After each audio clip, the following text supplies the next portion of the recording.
ये नोट बदलने वाला है, सुन लीजिए। कुछ ही दिनों में आपकी जेब में कागज़ वाला नोट नहीं, प्लास्टिक वाला नोट होगा। क्योंकि अभी जो कागज़ वाला नोट है वो पसीने में भीग जाता है, मुड़ जाता है, फट जाता है या गंदा हो जाता है। और जब ये नोट बेकार हो जाते हैं तो आरबीआई को नए नोट छापने पड़ते हैं। और इस पूरे झमेले में पिछले साल 6372 करोड़ रुपए खर्च हो गए सिर्फ नोट छापने में। और 23 अरब रुपए के गंदे नोट तो कूड़े में फेंके गए। ये सिर्फ एक साल का डेटा हम आपको बता रहे हैं। तो अब अगर एक ऐसा नोट बना दिया जाए जो ना पसीने में भीगे, ना मुड़े, ना फटे और 2-3 गुने समय तक चले। और यही बात आरबीआई ने भी सोची है और वो अब 1 दशक पुराना अपना आइडिया फिर से टेबल पर लेकर आ गया है, मतलब प्लास्टिक के नोट। नमस्कार, मैं उदित तिवारी और सब ठीक है। तो आज हम बात करते हैं उस बदलाव की जो आपकी जेब, आपके बटुए और देश की पूरी अर्थव्यवस्था पर छूने वाला है। प्लास्टिक नोट्स यानी पॉलीमर बैंक नोट्स। ये क्या होते हैं, क्यों आ रहे हैं, पहले क्यों नहीं आए और अब क्या बदल गया है, आज सब कुछ समझेंगे। पहले ये समझिए कि पॉलीमर क्या होता है।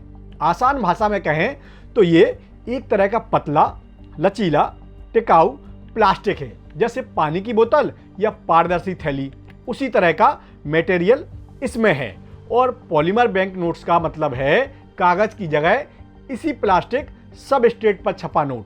लेकिन ये क्रेडिट कार्ड, डेबिट कार्ड जैसा कड़क नहीं होगा, बल्कि कागजी नोट की तरह मुड़ेगा, जेब में भी जाएगा। बस फर्क ये होगा कि गंदा कम होगा, फटेगा नहीं, पानी से खराब नहीं होगा और सालों साल चलेगा। अब ये जानिए कि यूपीआई के ज़माने में ये नोट की क्या ज़रूरत है।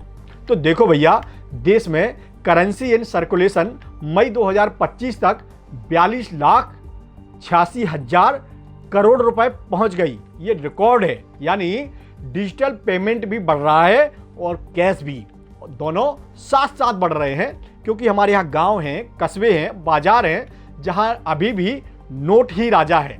और क्या पहले भी प्लास्टिक नोट की कोशिश हुई थी? इस सवाल का भी हम जवाब में हाँ बोलेंगे। क्योंकि 2012 में यूपीए सरकार ने 10 रुपए के 100 करोड़ पॉलीमर नोट्स छापने और 5 शहरों में ट्रायल करने का प्लान बनाया था। कोच्चि, मैसूर, जयपुर, भुवनेश्वर और शिमला। ये अलग अलग मौसम वाले 5 शहर हैं। ये इसलिए चुने गए थे ताकि देख सकें कि प्लास्टिक नोट हर मौसम में टिकता है या नहीं। लेकिन ये प्लान एटीएम की वजह से अटक गया था। क्योंकि उस वक्त एटीएम मशीन्स पेपर नोट्स पहचानने के लिए नहीं बनी थी। जबकि प्लास्टिक नोट्स डालो तो मशीन गड़बड़ा जाती थी और ये प्रॉब्लम सॉल्व नहीं हो पाई। तो प्लान को ठंडे बस्ते में चला गया। अब टेक्नोलॉजी बदल गई है। एटीएम मशीन्स काफ़ी स्मार्ट हो गई हैं और इन्हें अपग्रेड करना अब संभव है।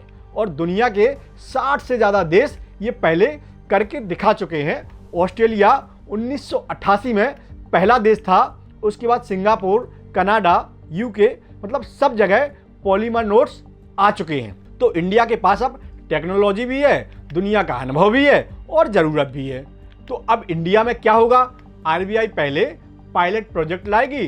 ट्रायल में सबसे पहले 10 और 20 के नोट आएंगे, क्योंकि ये सबसे ज़्यादा मार्केट में घूमते हैं। ये हमारे आपकी जेब में रहते हैं और इन्हीं नोट से हम सामान खरीदते हैं। सबसे जल्दी ये गंदे होते हैं और सबसे जल्दी फटते भी हैं। नतीजे अगर अच्छे रहे इन नोट के तो फिर बड़े नोट भी बाद में आएंगे।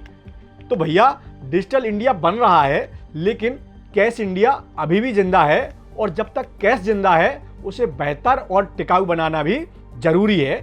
एक पॉलीमर नोट पेपर नोट से 3-4 गुना ज़्यादा समय तक चलता है। यानी एक बार की छपाई, कई गुना फायदा और हजारों करोड़ की सरकार की बचत होती है। तो अगली बार जब जेब से नोट निकालें और वो प्लास्टिक का हो तो याद रखना, ये उस सिस्टम की कोशिश है जो थोड़ा और स्मार्ट, थोड़ा और इफिशिएंट होने की कोशिश में लगा है। और ये कोशिश बुरी नहीं है।